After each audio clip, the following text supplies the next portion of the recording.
Happy Friday to everyone. I know for our organization, this is end of 9 weeks, so there's a lot going on right now, but good. And I'm so thankful to be able to take a moment and collaborate with everyone and learn from everyone, because I know so many solutions and ideas come out of taking time to conference with each other. My name's Candace Mcpherson. I'm the Director of Design and Development for my organization, and I'll talk a little bit more about Virtual Arkansas later in the presentation, but my role is dealing with the creation, maintenance, and quality of our content. And so I have a lot of experience with QM, and as you can imagine, I have been in the digital online learning space for about 6 years. And prior to that, I was a brick and mortar ELA teacher for about 10 years in a junior high. So very acquainted with equity and the concepts surrounding it, both from a brick and mortar perspective and in the online space. I'd like to hear from you all if you would share in the chat a little bit about just who you are and what your role is, so I can get a sense of who we have today. You could just put name and role if you don't mind.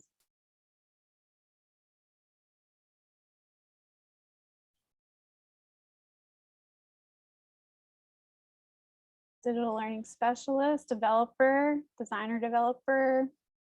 We got a director, associate director of curriculum, content development, teacher, excellent, quality learning specialist, technology specialist. Good. We have a lot of different moving parts of our systems represented today, everywhere from the teacher to, the tech team, lots of instructional designers. Fantastic. So we're here today to talk about equity.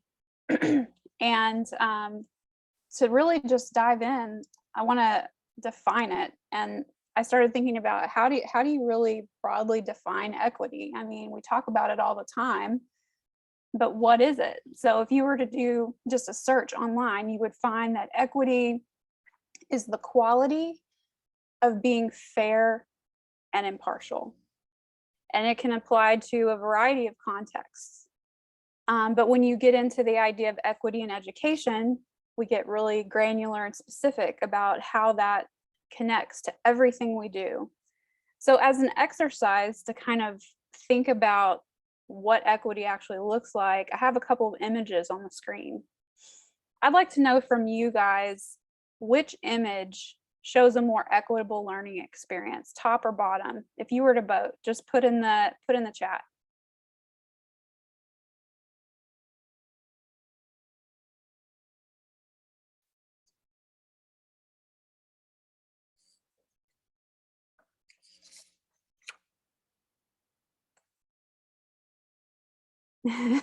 That's the band that come with us. That would make a difference.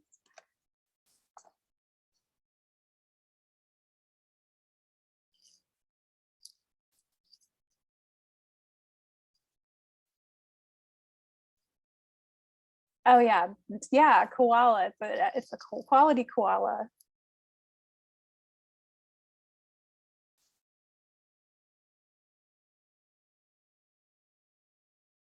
I'm loving the answers. Yes, it is a tough question.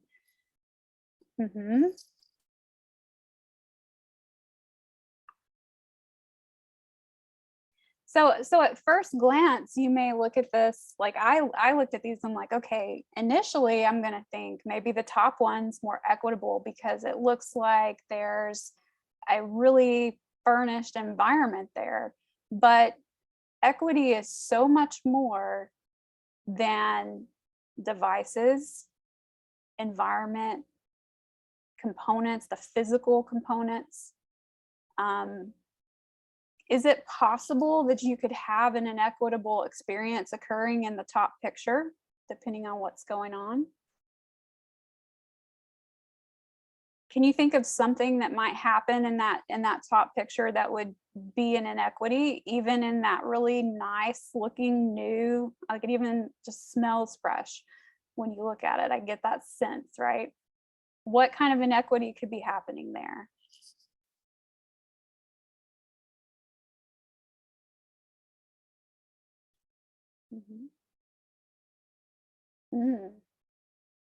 Yeah, students with poor vision sitting in the back of the room, accessibility. I don't know if any of you just came from Chris Smith's presentation last round, but that's a phenomenal presentation. If you want to go back and listen to that later, I've heard him speak at other locations. Really, really good stuff. Yeah, so you're making a lot of good points. And if a student in this room does not have the supports they need to access the learning, sometimes we think just providing the space is the equity is done, but that's not the case. And we could apply that to the online learning space. Just because a link to sign up to your courses is available to everybody doesn't mean that everybody is able to access your course. Everybody is able to have an equitable experience there.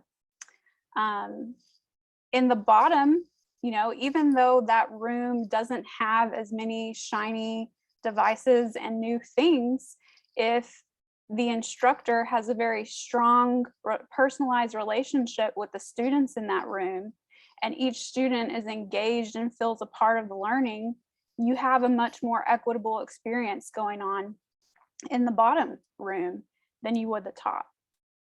So I think it's really important to note that equity or inequity can manifest in every nook and cranny of your organization. It's not just what you would think about specific things. I mean, there can be racial inequities, which is a big conversation that's going on right now, but there are other inequities in addition to that. So equitable action and education is a result of intentional stakeholder actions to address inequity when it's found. But to really support and maintain an equitable experience across the board, you have to be regularly reflective about that in your organization, and you take actions based on that information you uncover in your own reflection. So Virtual Arkansas relies really heavily on Quality Matters and the national standards for quality. We know that students will be deeply impacted, for better or for worse, based on how well equity is built into our overall program components, the teaching itself, and the course content. We've got a lot of course designers in here, so the course content is extremely important for an equitable experience, but it also goes beyond that into all the moving parts of our organization. How do I even know all the nooks and crannies to look at to really assess ourselves for equity? So a good way is to use these existing rubrics. And in fact, if we go to the National Standards for Quality Online Learning, we see the 3 standard sets here. If you haven't been to this website, it's a fantastic resource. And I think there's another session going on right now about this, but there is actually a program standard about equity itself, okay? If I jump down here to G3, it says, all learners are ensured equitable access to the program. At first glance, like I said, you may think, okay, we've put it on our website and we've offered it to every student in our area. So we're opening the access there. But just because they can click the link and sign on does not mean that they're actually accessing that. I mentioned earlier that we're in the middle of 9 weeks closing, right? We have some students who have never logged in before. What are we doing about that? How are we looking at that? What is the barrier that's stopping that student from logging in? We could have the most incredible, accessible courses on the planet, But if there is an equity barrier that's preventing the student from getting to that, then what are we doing there? Good point in the chat.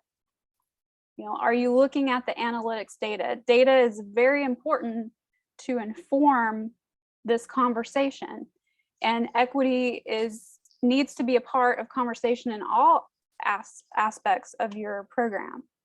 So we see this as a whole standard, right?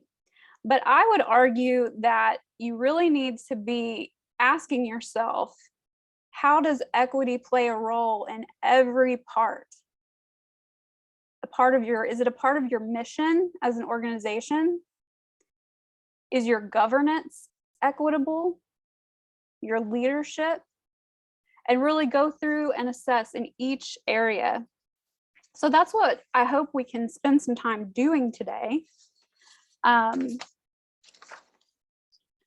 going to jump over to our next slide and tell you a little bit about Virtual Arkansas. So the organization that I work for is Virtual Arkansas. We're a state virtual school, and that's what we're classified as. We partner with the local public school districts to provide learning opportunities that exceed available local resources. We're a supplement, okay? Part of that is to alleviate the teacher shortage. And I don't know what you guys are seeing right now in your states or in your areas, but a lot of teachers are quitting or having to quit, whether it's health reasons or whatever. And the teacher shortage has been exacerbated by the pandemic. So we're seeing a higher need for our program now than ever before. We also provide just additional course opportunities, especially to our rural schools. That in itself is trying to create more equity in our state. We want a student who is located in a tiny town in Arkansas to have the same ability to take AP biology as a student that's in a larger city or school district who has plenty of resources to provide that class. And then offering access to an enriched curriculum. Even some of the bigger schools benefit from having digital options for students, being able to personalize. And then that last bullet is another piece is developing and making available online professional development. So I would say that our task at Virtual Arkansas in itself is a task of equity to provide these opportunities to the students in our state. So how do we reflect? Well, like I said, we use the national standards for quality. And I want to give you guys an opportunity to dive in and think about it yourself on your program. So one way to do that would be to actually look at the standards and ask yourself some questions about equity related to that. And that's what I'd like you to do for this first blue section here. We're going to take about 5 minutes to just stop, focus on the program standards and the questions that come to mind. Get a piece of paper or pull up a document on your screen and rate yourself on each one of these points. I'm going to give you an example to kind of help you with how I've utilized this thought exercise. Okay, I'm going to look at row 12. Let's say I'm looking at this standard in program evaluation. To what degree do we include equity in our program evaluation metrics?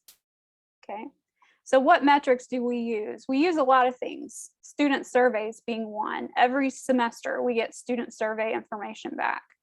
So how can we ask ourselves whether or not that's equitable? Well, are all students getting access to this survey? And if they are, is the survey structured in a way that is meaningful to all students so that they understand the question being asked of them and have the ability to answer it? And that's just one tiny little piece. There's no way you're going to dive in and get an answer to equity, completely in one session. This is an ongoing, regular exercise. So I'd like you to take 5 minutes, think through these items here in blue regarding your whole program. Look at these questions and rate yourself and jot down any thoughts that come to mind. And then I'd like us to discuss after. So 5 minutes, I'll signal you at 12:25 my time, 1:25 Eastern.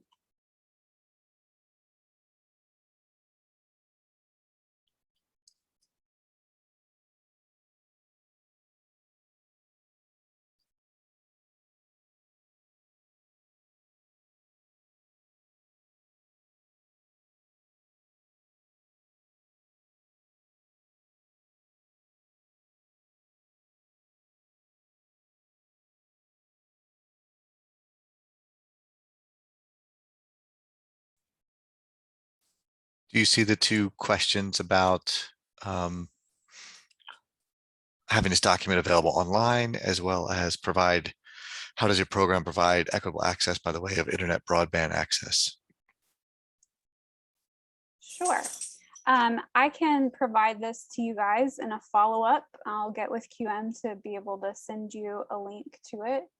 And as far as our program providing equitable access by way of internet broadband access, okay, so that is a regular ongoing conversation here. In our state, we've done a fantastic job of getting broadband to the school buildings in all these rural areas. There was a huge push long before the pandemic to do that. So all the schools have fiber, they have access, high-speed access at school. But the home access is still a challenge. So the state has done a number of things, probably the things you guys are doing, Wi-Fi dongles, we've even talked about data casting and trying to use television to broadcast PBS. We've talked about offline access. So that's definitely a point. If I'm rating ourselves on that point, that's going to be a low rating, as I think it probably would be for much of the United States at this point.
Okay, so we're at 5 after, and you may have not had a chance to answer all of them. But I'd like to stop now and have a little group conversation about things you noticed. What did you notice in doing some reflection and rating yourself? Would anyone be willing to unmute and talk? Or you can even talk in the chat. Just make sure you reply to everyone so everyone can see it using the drop down item in the to field.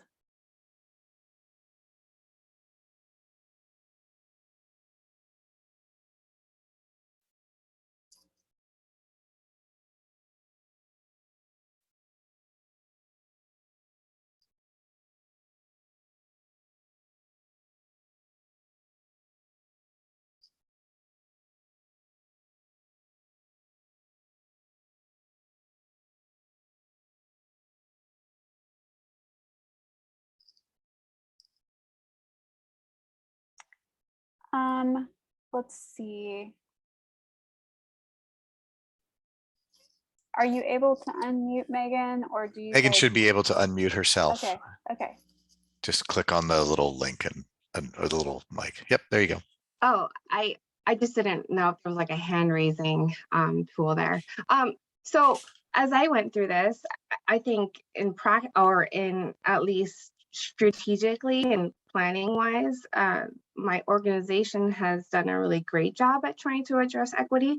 I think that responsibly, not everyone is embodying those types of values, and so that's, I think it's hard to say, because I think organization-wide, yes, we do a really great job. Constantly, we're always talking amongst one another on how we can, better do things better for our students and our families and our staff. However, I think the biggest problem I have is that every majority of our staff here have a very difficult time with changing their mindset. I come from Hawaii, so a lot of things it's very important for things to be equitable. We talk about access all the time.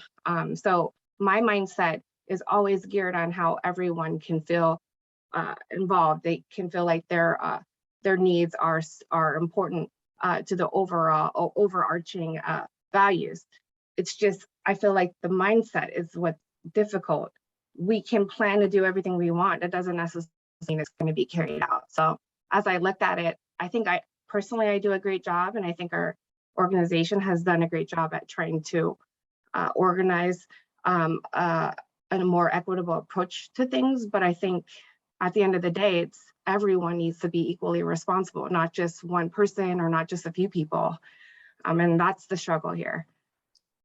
Do you have any, and thank you so much for sharing. I think that I can definitely relate to a lot of what you've said.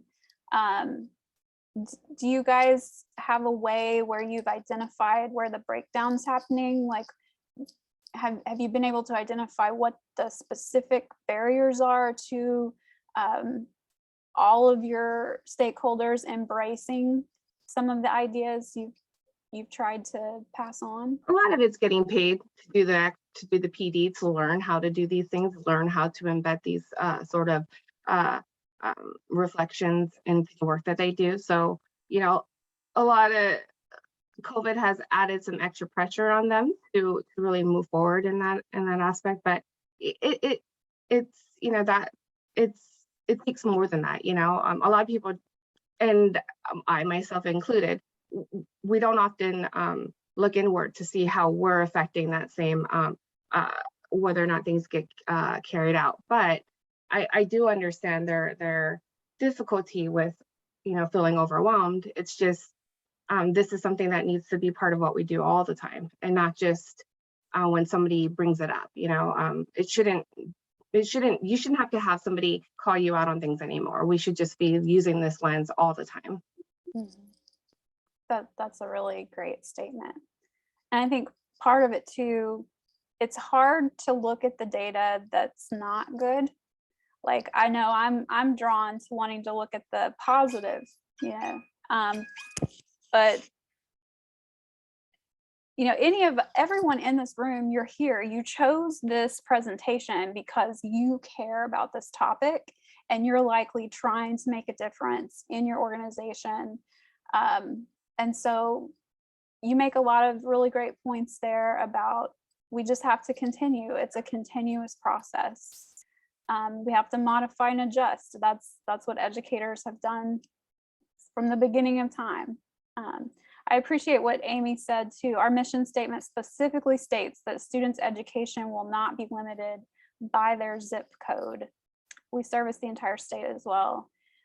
Amy, would you be willing to unmute and just talk about what does that mean and what does that look like for your program to not limit students by their zip code and how you guys do that?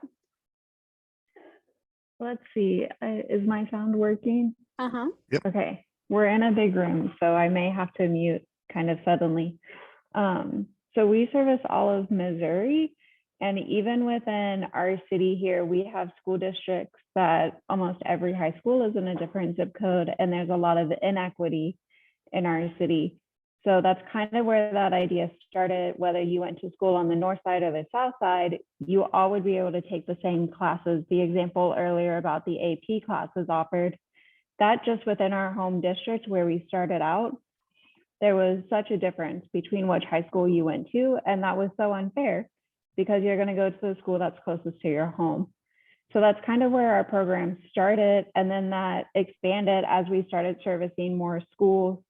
My coworker Peyton also commented on the chat referencing it, and it's to the point that we will send hotspots and Chromebooks out to students all across the state if that's what their district can't offer them, so that they can take our classes.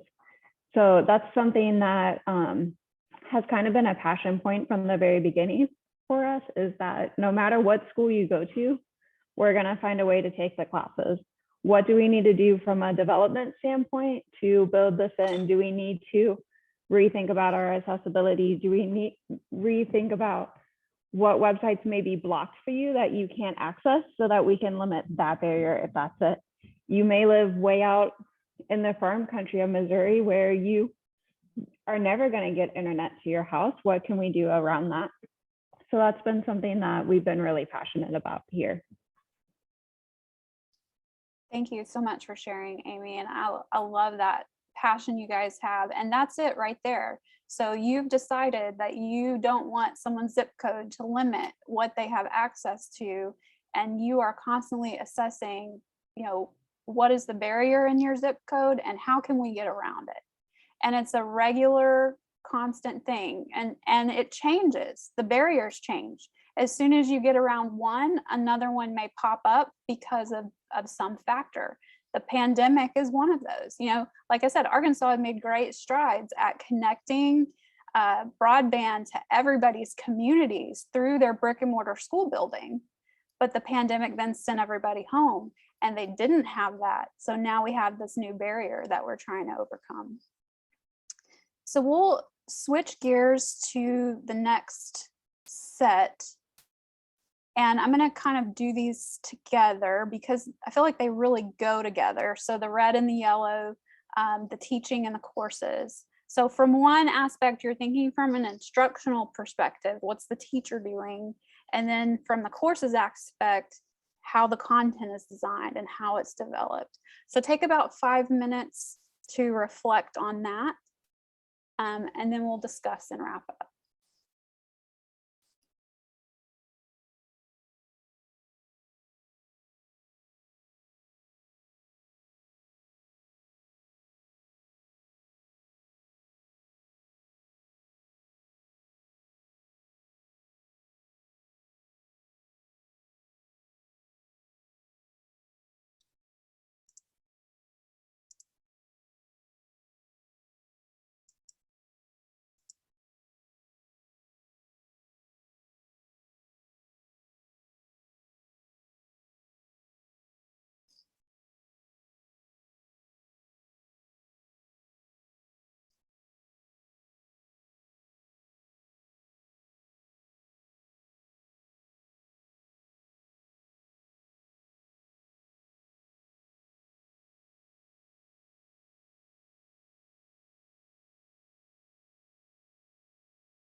Okay, we're at about 5 minutes there, reflecting on those topics. What stood out to you guys about that? Do we have any others that'd be willing to throw something in the chat or unmute? I know we have a lot of course designer, developer folks in here.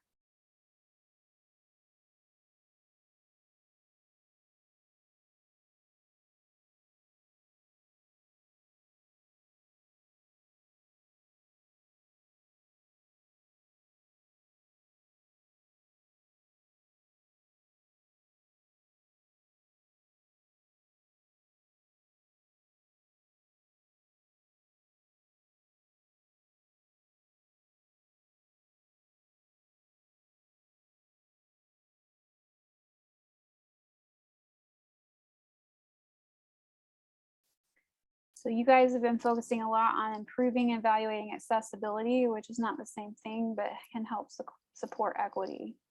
Yes, it's a big piece of equity, 100%.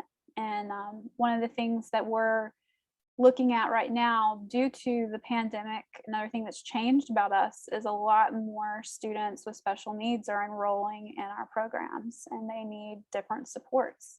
And so we're adapting to that to ensure that we're providing an equitable experience, and that we're also very clear about our limitations so that their caseworkers can make the best decision for the student on what the environment needs to be there. And equity is a lot like accessibility. I had someone tell me one time that you never really like arrive at being fully accessible, that it's a continuous journey of making things accessible, and eventually you get to a point where we're in a better place than we were. And equity is the same way, I think. Yes, Megan, very good comment there, because, you know, like I said, the barriers change, the challenges change.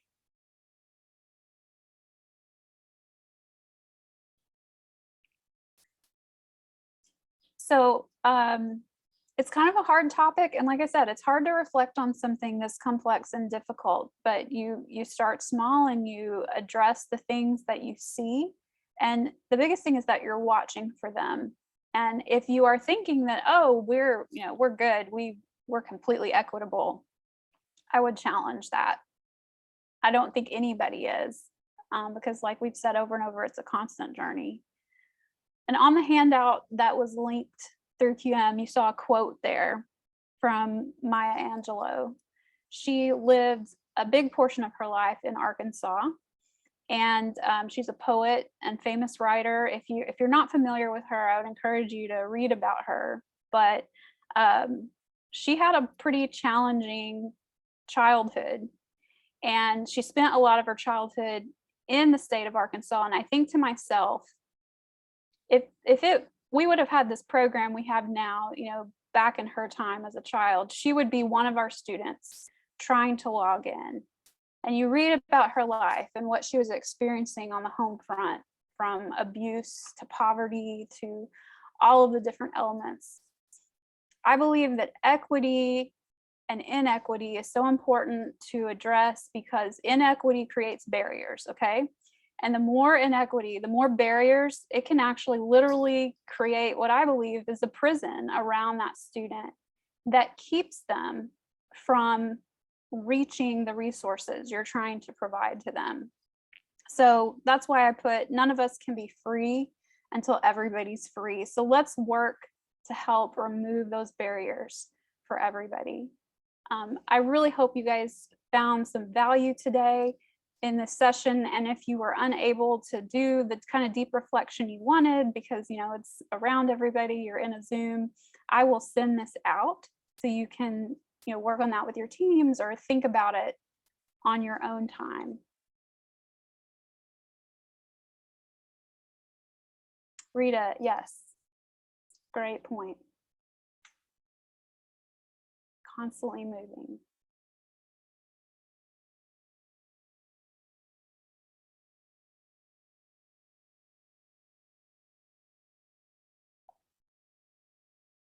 thank you all. If anyone needs to stick around and ask a question, I'll stay in. And just know you're appreciated. All the work you're doing is so important. Keep up the good fight.